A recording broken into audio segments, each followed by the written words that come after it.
Hi people, happy 4th week of January. I see all the cool podcasters have given numbers to their podcast, so I also want to be cool. So this is number 43. It feels like I've done more than 43, but 43 is the number. This podcast will soon celebrate its first birthday, and I honestly hope that the topics that I've dealt with have been stimulating and relevant to you. If you would like me to deal with anything particular or do some research on something, please don't hesitate to let me know. You can message to this podcast, or if you know me, you can send a message on Facebook, or if you got my cell number, you can even WhatsApp me or even phone me. Anyways, today I would like to deal with the following question. Why do some people believe in God and others don't? Why do some people believe in God and others don't? So I had the wonderful honor last week to hear the most amazing story of someone's life. If you haven't listened to last week's podcast, you have to go and listen. Natalie Gunther told us about her life experience. She broke her neck in a car accident, and then she started a business from a hospital bed. And that business is still flourishing today. It's just an amazing story. I've never broken my neck, don't know what it feels like, but she knows, and it's quite traumatic. She's been told after the accident that she might possibly die, she might possibly be paralyzed, and yet she's walking and active. She even plays golf. So she's such a strong lady, and she recently also went through a divorce, yet she's still standing. I mean, you're talking about physical trauma, you're talking about emotional trauma. And what is so interesting for me is how she has this unwavering faith in God. Now, I've met many people in my life through what I do. I've met many people that have gone through hard times. And generally, most people who go through this type of thing would actually depart from God, walk away from God, lose their faith in God, you know?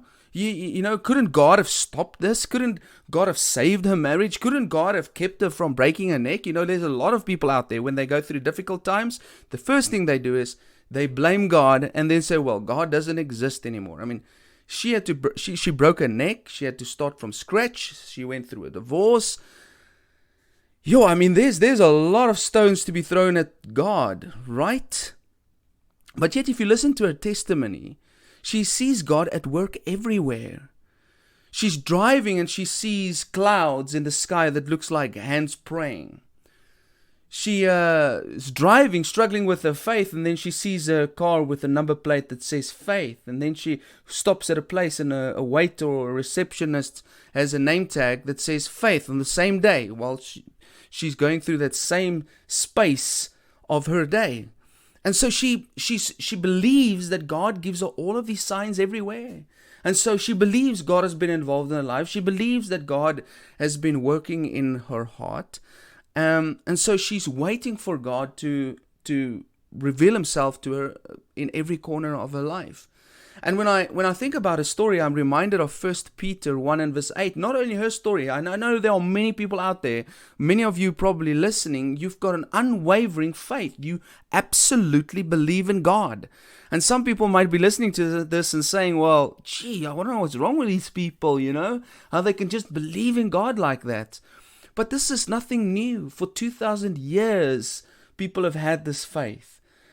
That there are billions of people on the planet that has this faith shows you that there must be something real to it. Anyways, this is the scripture that I'm reminded of in 1 Peter 1 verse 8 that says the following: you love him even though you have not seen him. Though you do not see him now, you trust him and you rejoice with a glorious, inexpressible joy. And so there are people who are just like this. They love God even though they haven't seen him. And they trust God even though they do not see him now. Yet there is a growing number of people on our planet who feel exactly the opposite. Who say that this God thing is nonsense. We call them atheists. Now, I have subscribed to some of the spaces on Quora to answer some of the questions that people have. Like, for example, I'm signed up onto a space that's about questions regarding God, another space about psychology, another space about theology. And I don't know if you are aware of Quora, but you can basically go onto Quora and ask anything, and somebody is going to answer it for you. So I try to do that. I try to maybe once a week go look at the questions that some people have and to answer their questions for them. So a few weeks ago, a question came up about why atheists use the Bible to disprove Christianity. And so I answered, and I said a few things, but I specifically said one thing that really got some atheists upset. I said atheists don't believe in God because they don't want to believe in God. Atheists don't believe in God because they don't want to believe in God. And that really got people really on a row. Well, on the same group, which is really about, or the same space that's really about God questions, it's a theological forum, it seems like there are atheists sitting permanently trying to answer the questions that people have of God in order to debunk the ideas of God and to help people release or let go of their faith in God. So, the first thing that people would say, that atheists would say is no, I don't believe in God because I believe in facts. I believe in facts. That's why. I believe in evidence. I believe in science. That's why I don't believe in God. You guys can believe in God because you believe in fairy tales, things that there's no evidence for. Let me give you one example of what scientists actually believe, because they claim to believe in fact. And so they would talk about the theory of evolution, which in itself says it's a theory. It's not a fact. Everything regarding evolution is not a fact. And I think we get taught in schools that this is a fact, that this is how things happened. In any case, I don't doubt that God could have created the world through the process of evolution. So let's not say that. I'm just saying that if you claim to believe in fact, then you've got to be able to make sure that it is fact.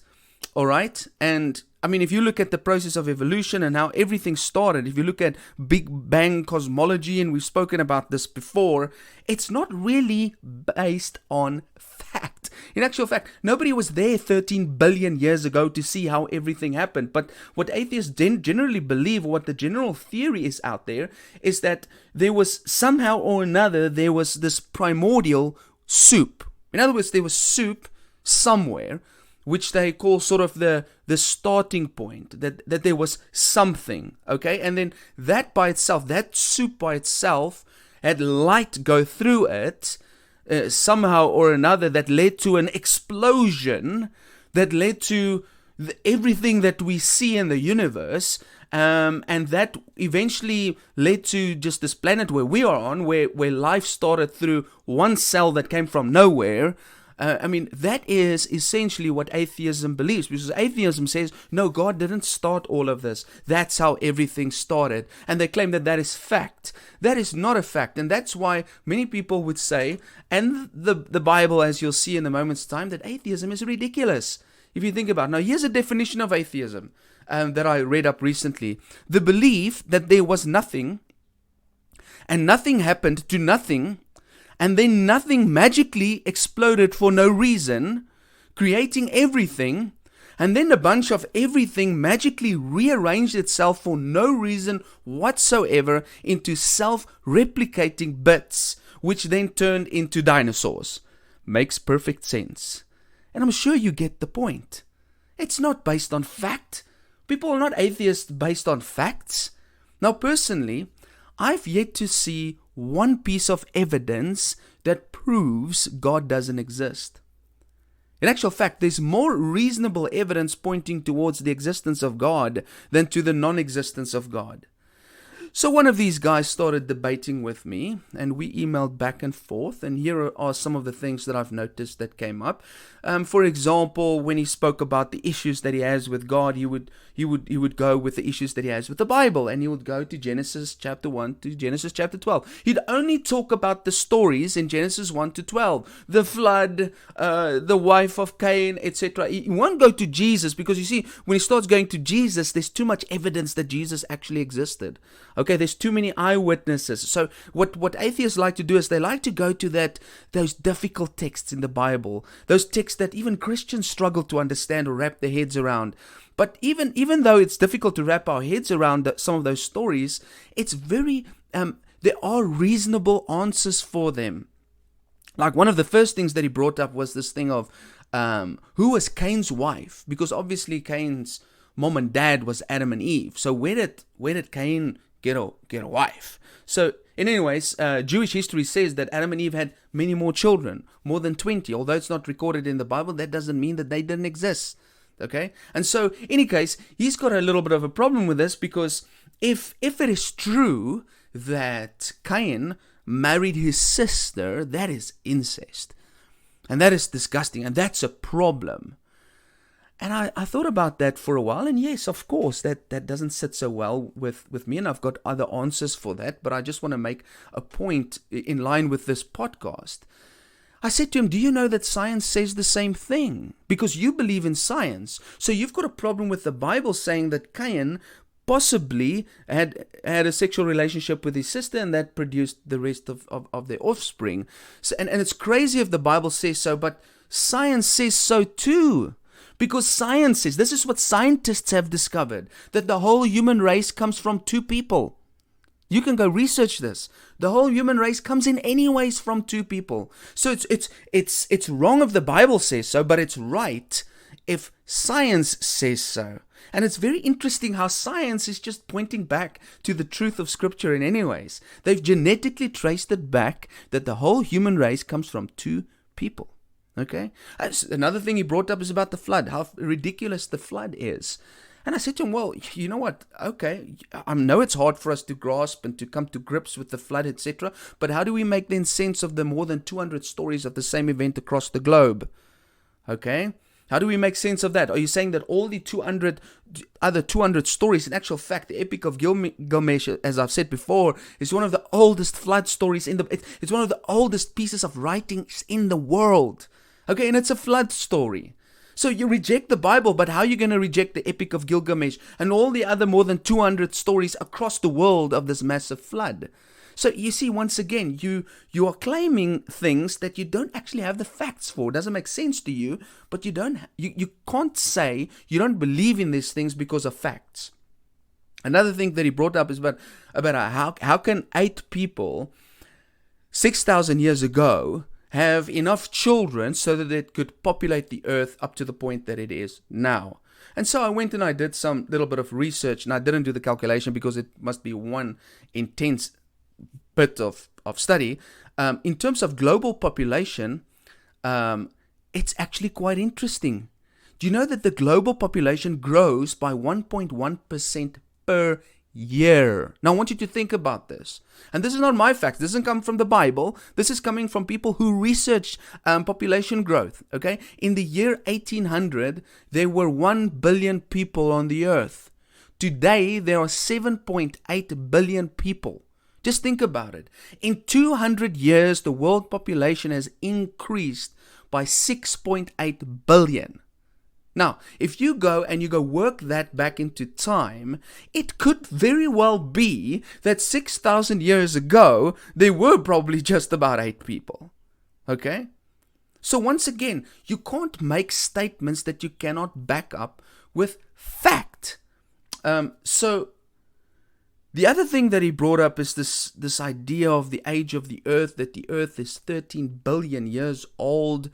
And once again, when people come up with these dates and these ages and things like that, I am open and honest and saying, I don't know. I really don't know how old the earth is. But don't claim that your measurements that you use to state exactly how old the earth is 100% factual. It's a theory. And it's a possibility, and it's a probability. It's not a fact. You see, and so the atheist, he places his faith on what he thinks are facts, when in actual fact, they're not facts. He brought up the issue of dinosaurs, and just a side note, he didn't know that the Bible actually does talk about dinosaurs. The Bible mentions 2 specific dinosaurs, the behemoth and the leviathan, and so I think that was interesting for him. In any case, basically, He was saying that he doesn't believe in God, he only believes in the facts. Yet not one of the things he pointed out to disprove God was based on a fact. And that got me really to realize that atheism is a faith itself. Some people believe there is no God, okay?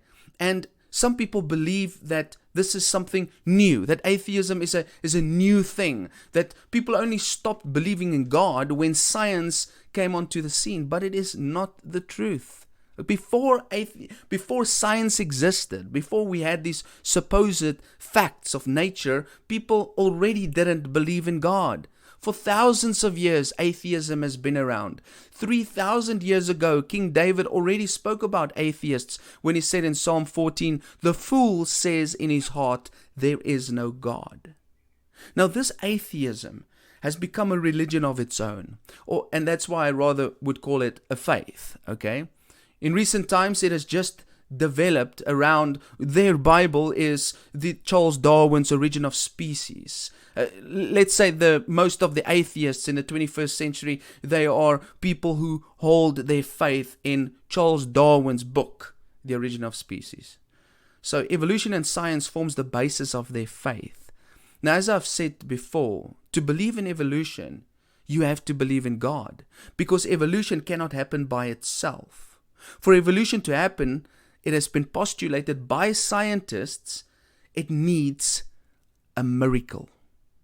It needs a serious set of miracles. Evolution cannot by itself develop into being what scientists claim it should be. And we know that only God can do miracles. Anyways, I eventually decided to not engage with this guy anymore. He believed what he believed because he chose to believe so, not because of reason. Now, I couldn't reason him out of his belief. Maybe if we had some more time together, I could reason him out of his belief. Our Natalie of last week believes in God because it is reasonable to her to believe that there is a God involved in her life, that her life has purpose and meaning, that she isn't just an animal. You see, when the moment you exclude God from this whole creation, you've got to find a way to disprove, Christianity. You've got to find a way to disprove the resurrection, which is very difficult. Nobody's been able to do that. You've got to find a way to say that Jesus never existed. You've got to find a way that these people in the Bible, that they were all hallucinating, that all 500 people that saw, they were all hallucinating. You gotta prove that there's no reason to our existence. You gotta prove that there is no consciousness, as I've shared in the podcast 2 weeks ago, that there is no life after death. So if you want to rule out God, you've got to disprove these things which science cannot do. But in any case, what's the point therefore? What's the point of this podcast today? People believe what they want to believe. Atheists, most of them, don't want there to be a God. As Dinesh D'Souza put it, the real objection of atheism is not intellectual but moral. Okay? If you believe in God, you see, here's the problem, then you must believe in ultimate justice. And that means that you cannot just do what you want, but that you will be held accountable. And that is what people are running away from. People don't want to be held accountable for what they do in their lives. Now, I've got huge respect for a professor by the name of Thomas Nagel. He's a prolific atheist that is at least honest. Now, he wrote in a book entitled The Last Word the following. Now, these are the words of an atheist, and he's at least honest. He's very honest. And listen carefully to what he says. He says the following: I speak from experience, being strongly subject to this fear myself. I want atheism to be true, and am made uneasy by the fact that some of the most intelligent and well-informed people I know are religious believers. It isn't just that I don't believe in God and naturally hope that I'm right in my belief. It's that I hope there is no God. I don't want there to be a God. I don't want the universe to be like that. My guess is that this cosmic authority problem is not a rare condition, and that it is responsible for much of the scientism and reductionism of our time, One of the tendencies it supports is the ludicrous overuse of evolutionary biology to explain everything about human life, including everything about the human mind. This is a somewhat ridiculous situation. It is just as irrational to be influenced in one's beliefs by the hope that God does not exist as by the hope that God does exist. Yo, guys, I don't know if you got that. I'm just going to point out a few things.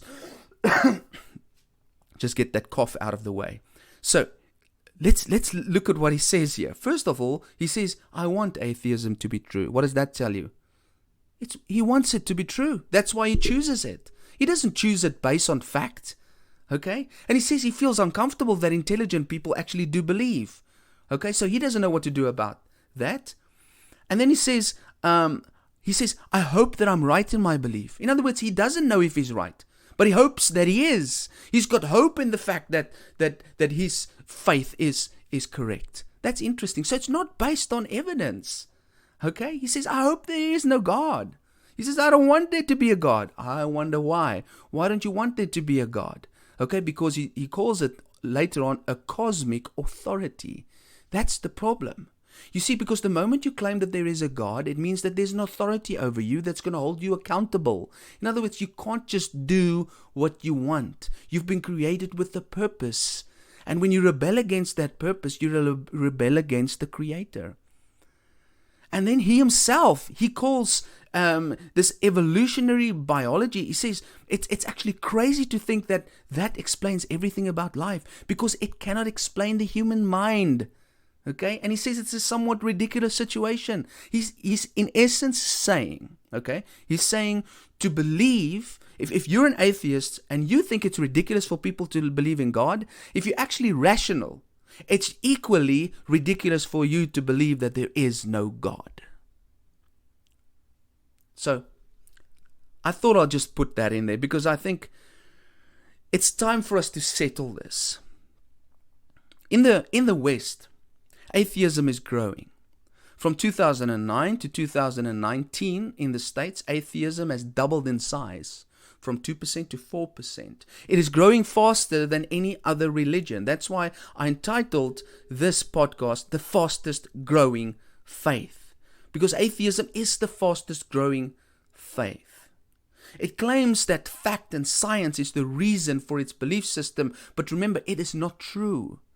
It is indeed just another faith, a belief system, as even Thomas Nagel said above. Now, if you ever speak to an atheist, I want to remind you, if you do believe in God, that you are merciful. I recently came across this verse. I can't believe I haven't come across it earlier in my life, but Jude 1 verse 22 says, be merciful to those who doubt. Some people doubt, and it is okay. I sometimes doubt. You sometimes doubt. We've got to be merciful to people who doubt. Look at their hearts. Point them towards love and purpose and meaning. If temptation comes your way to fall into the same trap as God's science, I want to challenge you to be very careful. If you're listening to this and you think that the only thing that exists is that which can be proven, I want you to be very careful. You've got to go think about that very carefully, because there's a lot of things that you believe in, like love, that cannot be materialistically proven. Science has so far only proved God to be true and not the opposite. Science has so far only affirmed what the Bible has been saying for the last 2,000 years, the New Testament, for the last 4,000 years in the Old Testament. Science doesn't contradict God at all. So if you ever come into this mentality that you think that science and God, they don't sit in the same room, you're totally misunderstanding it. And John Lennox explains it so well when he talks about the boiling of a kettle. Okay? Why does a kettle boil? What would the answer be? Why does a kettle boil? Well, you can give two answers. Because the atoms are being agitated by heat, etc. There's a scientific explanation, okay, that explains why the kettle is boiling. But there's a second explanation, which is actually the first explanation, which is a basic explanation, which is a fine explanation. Because I want coffee. Okay, I just want coffee. That's why the kettle is boiling. Do you see? Both of them are correct, right? Both of them are correct. In the same way, science explores how the world works, but it doesn't explain why it exists. Science might explain our biology about how our bodies work, but it cannot explain why our bodies exist. And so they deal with two different questions. So don't ever let science keep you away from God. If you believe in God, great. Believe it like a child. And don't fret or fear. Hebrews 11 verse 1 says, faith is being sure of what we hope for and certain of what we do not see. And this is what Thomas Nagel has. It's exactly the same thing that Thomas Nagel has. He's got faith in no God. We've got faith in a God. And that is the type of faith that you and I need to have. I want to leave you with a final text from the book of Job, which is quite interesting. You know, people are traveling the world and reading and studying, trying to find out whether God exists or not. But Job had something interesting to say about that in chapter 12, verse 7 to 9. He says the following, but ask the animals, and they will teach you, or the birds in the sky, and they will tell you, or speak to the earth, and it will teach you, or let the fish in the sea inform you. Which of all these does not know that the hand of the Lord has done this? And in Job's mind, he's saying, go look at nature. Nature will tell you there has to be a God.